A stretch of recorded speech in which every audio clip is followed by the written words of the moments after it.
Highways లో వెళ్తున్నప్పుడు మీకు కూడా ఇట్లాంటి ఎక్స్పీరియన్సెస్ అయినాయా? నీలేష్ లైఫ్ లో జరిగిన ఇన్సిడెంట్ ఇది. తను ముంబై పూణే హైవేలో వెళ్తున్నాడు. అర్ధరాత్రి 2 టైంలో రోడ్ అంతా ప్రిటీ మచ్ ఎంటీ ఉంది. ఆ టైంకి అయితే ఒక అబ్బాయి సడన్ గా ఎటు నుంచి వచ్చిండో తెలియదు, రోడ్ మీదకి వచ్చేసిండంట. వీనికి భయం వేసి సడన్ బ్రేక్ వేసిండు.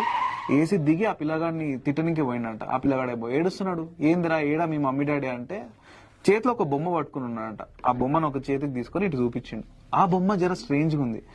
చూడడానికి నార్మల్ బొమ్మనే కానీ దాని మీద గీతలు కావచ్చు, దాన్ని డిజైన్ చేసింది అంతా కావచ్చు, చేతపడి చేసే బొమ్మలా కనిపించింది అంటే. దాని గురించి ధ్యాసలే ఇటు చూపించగానే సరే పద అని చెప్పేసి వెళ్ళిర్రు. కానీ ఆ రోడ్ ఏంటంటే హాఫ్ ఇంకా కన్స్ట్రక్షన్ అవుతుంది.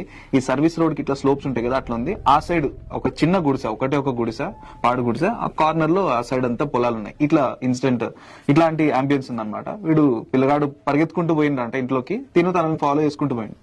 పోయి చూడంగానే ఇళ్ళంతా చీకటి ఉంది. 2 దీపాలు ఉన్నాయి. ఒక పక్క ఒక ఆమె